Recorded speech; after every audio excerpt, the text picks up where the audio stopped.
The delegation from Boya Diocese is currently in Rome. The delegation from Boya Diocese is currently in Rome for the Diocesan pilgrimage. Have today, on the fourth day of their stay there, prayed at Assisi. The pilgrimage is led by the Bishop, His Lordship Michael Bibi. And back here in the Diocese of Boya, the weekly catechetical session of the Bishop took place this Monday, May 6th. In the absence of the Bishop, today's teacher, Boya Diocesan priest Father Martin J, dwelt the Presbyterial Council and the College of Consultors dwelt on these items. Greetings, televiewers, and welcome to tonight's edition of our Primetime News with me, Reverend Father Alphonse Ekema. Those were our top stories. The details of the news will be yours in a bit.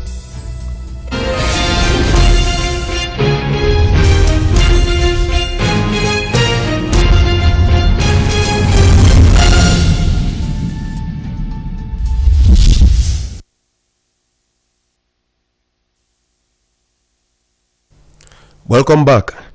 Last week, some Christians, together with the bishop and a few priests in the Diocese of Boya, went over to the church's headquarters in Rome. And there today, being their fourth day in Rome for their diocesan pilgrimage, the Boya Diocesan pilgrimage, which is part of the 75th anniversary celebration of the diocese, the chief shepherd and his Christians embarked on a pilgrimage to Assisi. Reverend Father Michael Njumo is in Rome and has details for us in the following report. It is with the hymn Come Holy Ghost that the local ordinary of the Diocese of Boya's Lordship Bishop Michael Bibi and the pilgrims of the Diocese of Boya embarked on a prayerful journey with songs of praise and thanksgiving to the land of St. Francis' birth and holy experience, Assisi. At Assisi, pilgrims visited and prayed on the tombs of St. Francis, visited the Basilica of St. Francis of Assisi, and Holy Mass was celebrated at the chapel of the Basilica Cappella Frate Leone. A pilgrimage is always a unique encounter with God through the lives and experiences of the holy places visited and the tombs of the fathers of the faith of the Catholic Church. We are here in Assisi and we were privileged to visit a number of sites in Assisi. We went and saw the tomb of St. Francis, and we also saw the church where St. Francis was. We also saw the cross, which indicated to St. Francis that he should build the Lord, that he should build his church. And of course too, we also visited the church of St. Clare. You know, St. Francis and St. Clare, they were very much associated and close together. Spiritually, I think as an individual, it has been a very unique experience for me. The pilgrimage also offered pilgrims the opportunity to celebrate the sacraments of reconciliation at the Porzino Cola in the Basilica of Santa Maria del Angeli, which is a confessional which St. Francis prayed for penitents to receive plenary indulgence for their sins. The incorruptible body of Carlo Acutis was also part of the pilgrimage guide, and this had a deep impression on the pilgrims. The first thing that's remarkable is the fact that he could abandon his entire family, all the riches, all the wealth, stripped himself naked in public, and abandoned everything to follow Christ. He chose poverty, and today we see the remnants of everything. This only enriches us to be more faithful, to keep these worldly things apart and follow Christ in truth. And for Saint Chiara, I think it's amazing because she's the one that actually uplifted Francis. Francis died pretty young. She stayed back and kept all the relics, wrote all the books and everything, kept the story and so on. I feel that the most amazing is Carlo Acutis. The journey to Assisi was a journey which afforded Christians of the Diocese of Boya, alongside the chief shepherd, to rekindle the light of faith which had been planted in the diocese 75 years ago.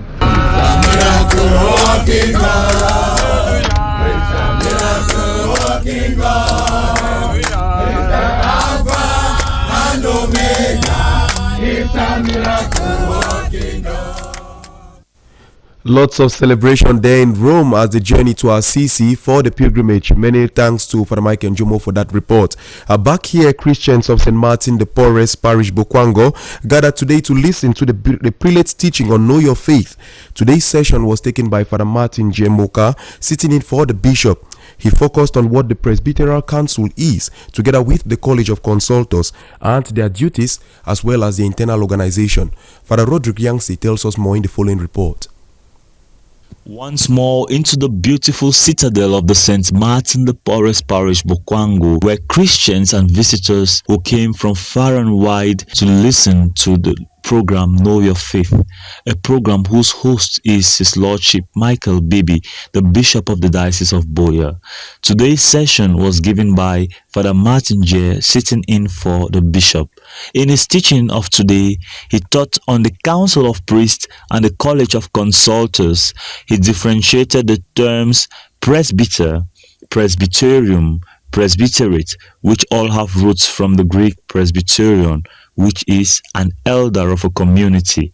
Thus, a presbyteric council is an advisory, deliberative, or administrative body of priests who gather to help the bishop in the administration of his diocese. A council is generally an advisory, a deliberative, and administrative body of people, and it is formally constituted, following rules and regulations formally held or called.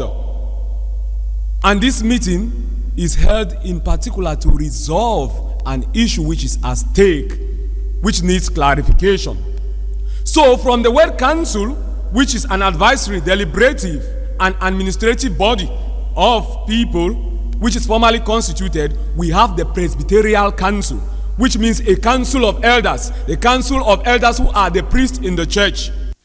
Drawing from the Code of Canon Law 502, he also took on the College of Consultors, who are about 6 to 12 priests selected from the Council of Priests, who for 5 years constitute the College of Consultors. According to the Code of Canon Law, paragraph 495 following, in each diocese there is to be established a council of priests.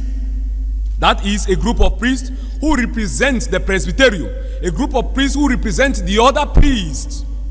And this group of priests has a particular mandate and a particular function, specific roles they are to execute. And whatever role they execute, it revolves around the circle. The fact that they are to assist the diocesan bishop in accordance with laid down laws, rules, and regulations to aid in the pastoral welfare of the diocese. After the session, we took on some Christians who spoke on the benefits of attending this doctrinal talk. I've learned a lot because I never knew that the Board of Consultors or the Council of Priests were elected.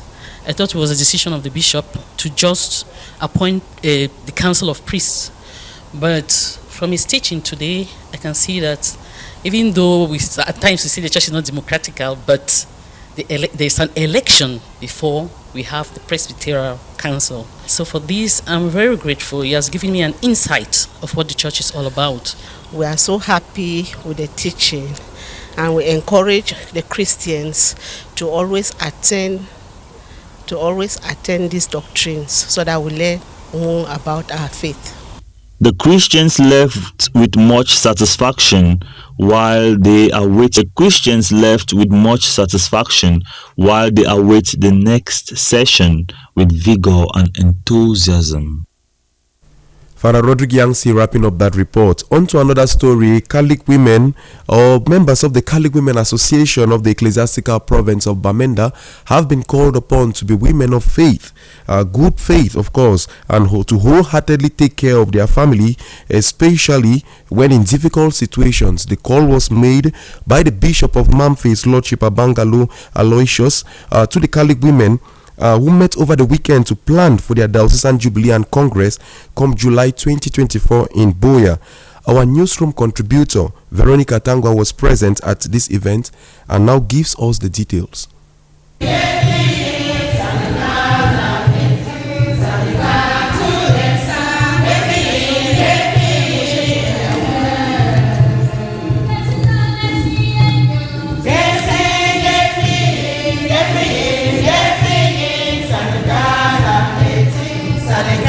The Catholic Women's Association, CWA, in the Church Province of Bamenda were last weekend in the One Family Diocese Mamfe for their CWA Provincial Enlarged Meeting hosted by CWA Mamfe Diocese at the Francis Xavier Pastoral Center Mamfe. By 1:30 p.m. on Friday, May 3, 2024, all the dioceses making up CWA Ecclesiastical Province of Bamenda were already in Mamfe for this meeting, with the theme CWA Taking Care with Families in Difficulties. Installation of the Bible was done by CWA Kumbo, while the Marian statue installation was done by Bamenda Archdiocese, and all other reports were presented. In the homily presented by the Bishop of Mamfe during the opening Mass of Saturday, May 4, 2024, he called on the CWA women to be women of faith, like the Blessed Virgin Mary, and wholeheartedly take care of the family in difficult situations, as the theme of the Congress said. That their place in the church is not disputed and they should be true followers of Mary. This reporter caught up with the provincial president, Ma Agatha Lyote, who called on all members to be candle bearers and shun gossip and backbiting. We are here to hold our last meeting of the year, because this year is year of elections. So we thought that it would be better to come and hold our meeting here so that we see our new bishop and interact with our son before, because this is our last term. We are going to go out, others will come. So we didn't want to go out without coming to receive also his blessings. The reporter also caught up with the publicity secretary of the province, Marquesa Galiga, who had this to say. This meeting here is under the theme CWA Taking Care of Their Families in Difficult Situation. And so we have gathered to be able to inform mothers in the whole province those things they are supposed to do, those they are supposed to really prepare and put in place of positions to be able to carry CWA to another level in the whole CWA Cameroon and then to the other downer levels. So that's our main reason why we are here. Reporting for Divine Mercy Radio Television, Mamfe Diocese, I am Tangwa Veronica Jokem. It is exactly 20 years since Lumen Christi Bilingual Nursery, Primary and Secondary School, TICO, was founded. The sole proprietor of this institution, Madame Fombe Grace, together with her staff members, decided to celebrate a Thanksgiving Mass to God for the gift of this institution, which has progressively grown from nursery to primary and now to a secondary institution of learning. Noted for its outstanding performance over the years, no one could be left indifferent as far as this celebration was concerned. This witnessed a massive attendance on Saturday, 4th May 2024 at the premise of the institution. Father Martin J. has details for us in the upcoming report. On Saturday, the 4th of May 2025, the education family of Lumen Christi Bilingual Nursery, Primary and Secondary School, TICO, opened its doors to the parents, staff, pupils, students to thank God Almighty for the 20th anniversary celebration of this veritable institute of learning. This celebration took place under the theme, Our Teamwork Makes Their Dreams Work. This academic institution is renowned for its excellence as it turns 20. The event marking the celebration witnessed the celebration of a Holy Mass with Monsignor Jervis Kebay as the main celebrant and a host of priests. In the homily, the staff and proprietor were called upon to remain faithful in the good work done for the past 2 decades, while calling on the parents to always remain faithful to the services granted by the institution to the pupils and students. After the Mass, Monsignor Jervis Kebay gave a keynote word in which he urged the staff and students to be rooted in the maintenance of value and morals to the young ones. I'd like us to look at the life cycle of the Lumen Christi Primary, Nursery and Secondary School. Nursery, Primary and Secondary School. This institution has been built on a foundation that has enabled it to navigate the challenges of life and grow with resilience and unwavering determination, as the proprietress has just underlined. The proprietor of this institution, Lumen Christi, Madame Fombe Grace Fongok, could not contain the joy of the moment as she expressed her love and gratitude to all who made it possible for this 20th anniversary celebration of this beautiful citadel of learning. I am so happy and so elated to have this day, to celebrate this day, because it is a milestone and we've gone a long way. It started with the Holy Mass, but it started 1 week ago with sporting activities. We had a football tournament with which went with 4 teams included and involved, and a team from Likumba had the trophy, which we are going to hand over today. This institution of learning, Lumen Christi, has been proven beyond reasonable doubt in the course of time as an exceptional institution in the ladder of academics. We now take you to the field of journalism, where student journalists of the University of Buea last weekend, precisely on Friday, May 3rd, joined the international community to commemorate the 31st edition of their Press Freedom Day under the theme, A Press for the Planet, Journalism in the Face of Environmental Crisis, with presentations from guest speakers and debates by the students on the theme. Hilarion Clinton from our news desk was at UB for the celebration and now tells us more. Traditional celebration of the World Press Freedom Day, an international day which commemorates the strife of media practitioners, was observed in the campus of the University of Buea by student journalists of the Department of Journalism and Mass Communication on Friday, May 3, 2024. Dr. Lizzie Ninge Wanchami, head of the Department of Journalism and Mass Communication, presided at the celebration under the theme, A Press for the Planet, Journalism in the Face of Environmental Crisis. Journalists face challenges in terms of access of reporting attacks when they are carrying out journalism practices, and this should not discourage them or frustrate their efforts in the practice of the profession. So we called in a guest speakers who talked to them about environmental reporting, which is the focus of this World Press Freedom Day celebration. And if you notice, it's very it was an educative talk, and all of us learned from the guest speakers. And there is need for us to understand that we need to fight against disinformation and misinformation, especially when it comes to environmental reporting, because it has effects and consequences on the society. Spotlight activities saw the students presenting their ideas on the theme in a debate as they argued for and against. Our universe is undergoing fluctuations are normal. What we have is something that has always happened. Climate change did not cause, for example, the extinction of the dinosaur. It occurred even before we started saying all this nonsense about climate change. So, the world is okay.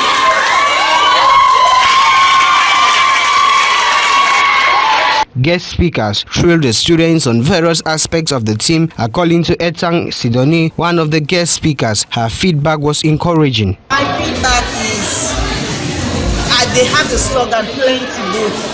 They have the brains, they have the zeal and the push factor to be the best students for tomorrow. With the topic we had today, I think the world is not yet ready for them. And the energy, the delivery, the facts are on point. I think that we'll be celebrating them as CSO. Bila Solomon, president of the Association of Student Journalists of the University of Buea, contextualized the celebration of the 31st edition of the World Press Freedom Day. He described it as a great one. It has been a great one, given that we started planning for it just in a short notice, but we've really been amazed by the turnout that has been here, and also that we had guest speakers who came all the way from Yaoundé, and we had a climate expert reporter, and we also had staff from CBS radio in Buea, who all came to see to it that the students on journalism training get an experience, a taste of what is it like in the professional world, so that they don't just pass through the department, but they pass through the department and they acquire what is meaningful. So the day of today has given us that opportunity to be able to listen to experts and to grab the techniques that we need to perfect our profession. These students, having been impacted with the knowledge on environmental journalism, are leaving satisfied. The celebration is crowned with a football match, featured the Student Association of JMC and the Department of Sociology and Anthropology. On to our foreign page, Chadians went to the poll today for the first presidential elections after years of military rule and coup d'etat to select a civilian government, while the death toll in Kenya's flood have reached over 200 with thousands of people evacuated to government relief centers as the nation battles with heavy rains. Aloysius Likie compiles the foreign page details for us and now gives us this in the following report. Chadians went to the poll this Monday in its first presidential election in 3 decades. Originally scheduled for October 2022, the election was postponed, sparking protests squashed by security forces. The vote marks the Sahel region's first presidential election since a series of coups. Muhammad Idris Deby Itno, despite facing a spirited opponent, holds favor for victory. He pledges security, law enforcement and energy enhancement. The election coincides with a temporary U.S. troop withdrawal from Chad, an ally crucial to the West. Polling begins at 7 a.m. with 8.5 million registered voters.